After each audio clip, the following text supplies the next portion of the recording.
Hi everyone, this is Samit here. Good afternoon. This is 2nd March 2025. I am coming to you from New Delhi, India, and we are going to talk about the most important, the most explosive meeting between Zelensky and Trump yesterday morning, my time. It was the most unbelievable meeting between two global leaders, or at least two heads of state, that I have ever seen, and I'm sure everyone was transfixed, whether they are interested in geopolitics or not. It made global headlines. There are so many memes going around, but we are going to dive a little deeper into what really happened once it's all been more than 24 hours now, so there is a bit more perspective to what really went on in that meeting. So first of all, I think we should set the stage for exactly what happened. I'm just going to play an excerpt of that meeting, so that if you haven't seen it, then you can get a bit of a sense of what really happened. Secretary and others at lunch yesterday. And I know that Secretary of Commerce Lutnick followed up in private meetings last night. This is really important. We believe Americans have the right to speak their mind, even if we in this room disagree with them. They have the right to speak their mind in the public square, which is often online these days. And we're going to defend that right as it pertains to American companies and American citizens vigorously if we have to. I do think that under the president's leadership, we're going to find common ground. Aligned with Europe. I want to see if we can get this thing done. You want me to be tough? I could be tougher than any human being you've ever seen. I'd be so tough, but you're never going to get a deal that way. Crimea, so he occupied it. It stopped him. You know that. And forcing conscripts to the front lines because you have manpower problems. You should be thanking the president for trying to bring an end to this conflict. Have you ever been to Ukraine? That you say what problems we have? I have been to. Count once. I've actually watched and seen the stories, and I know what happens is you bring people, you bring them on a propaganda tour, Mr. President. So, as you might have seen, this is unbelievable face-off between the president of Ukraine, Zelensky, and J.D. Vance, the vice president, and Donald Trump, the president of United States. Now, to set the stage, basically Zelensky was not supposed to travel to the US. There were backroom negotiations going on for a deal. As you might know, Russia and US had a meeting in Saudi Arabia earlier last month, and this is a groundbreaking meeting between two superpowers, erstwhile superpowers, at least one of them. And the whole idea is to bring the Ukraine conflict to an end, because as Trump mentioned in that meeting, if we end up having continuing with this war, it can lead to a third world war, because you never know how it'll go on. On the other hand, Zelensky had a different point of view, and to set the stage for this kind of a ceasefire agreement between Russia and Ukraine, there was a deal that the US was going to sign with Ukraine for minerals. Now, this is an important point, and this is where we will just look at what basically was happening. Now, basically, you can say that Ukraine was leveraging minerals for military aid. Now, you must understand from the US perspective, they want to go in and have their companies, mine these minerals in Ukraine, which it has in abundance.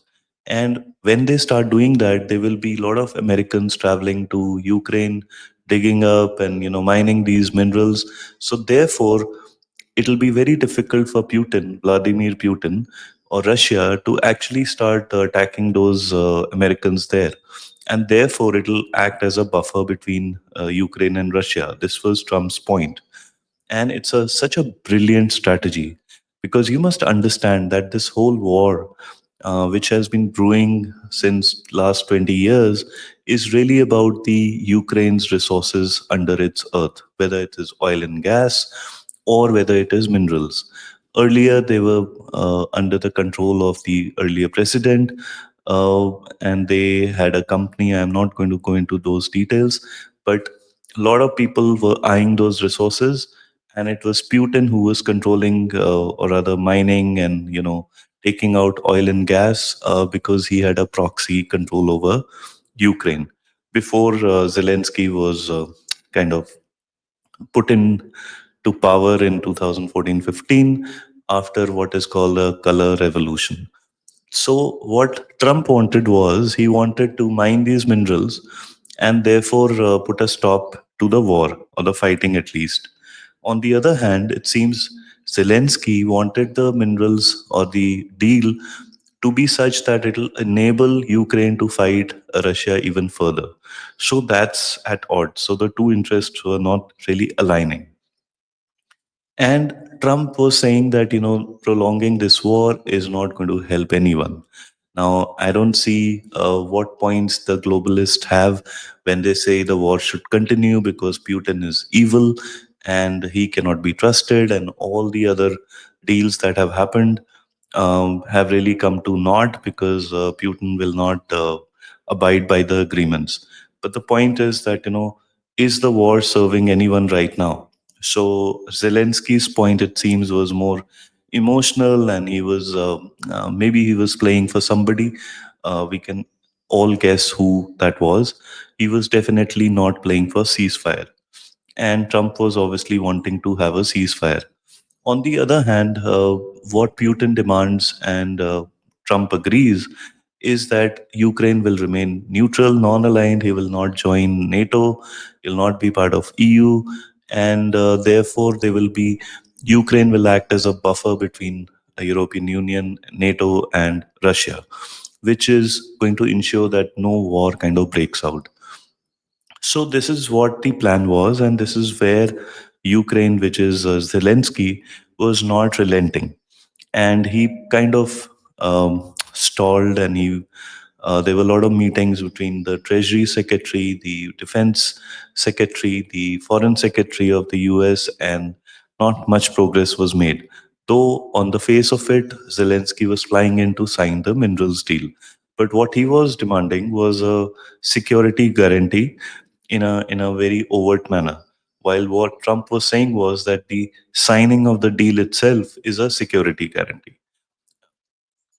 Now, European leaders have been very upset with Trump having a meeting where he discussed Ukraine with Putin, as in their teams, and Europe was not part of it.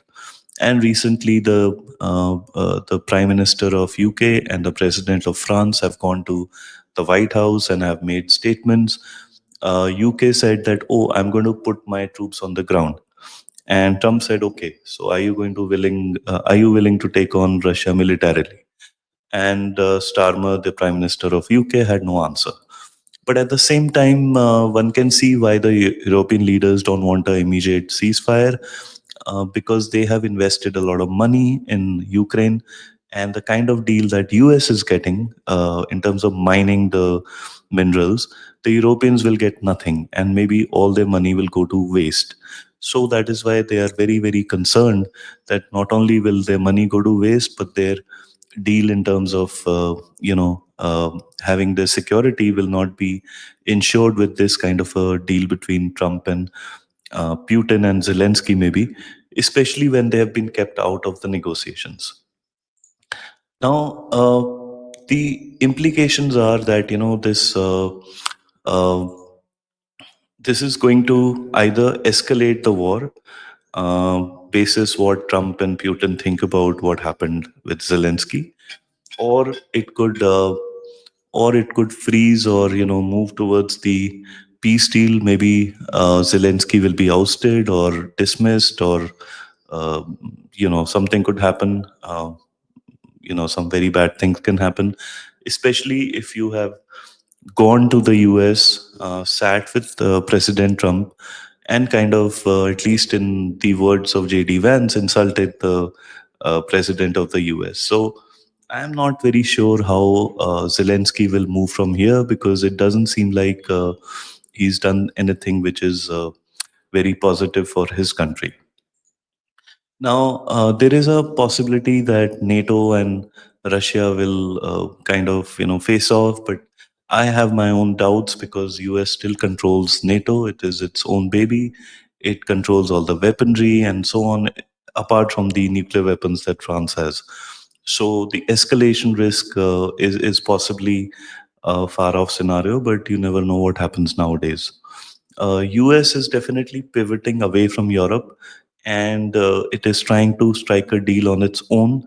And many people say that this whole war was like a way to weaken Euro and a way to weaken EU, and in many ways it has completely destroyed the German manufacturing.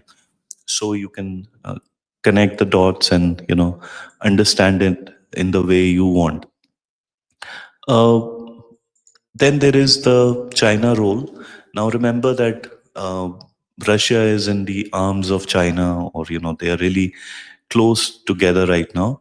And that is what the Indian argument has been, that you ought to not make an enemy out of Putin, because that only helps China.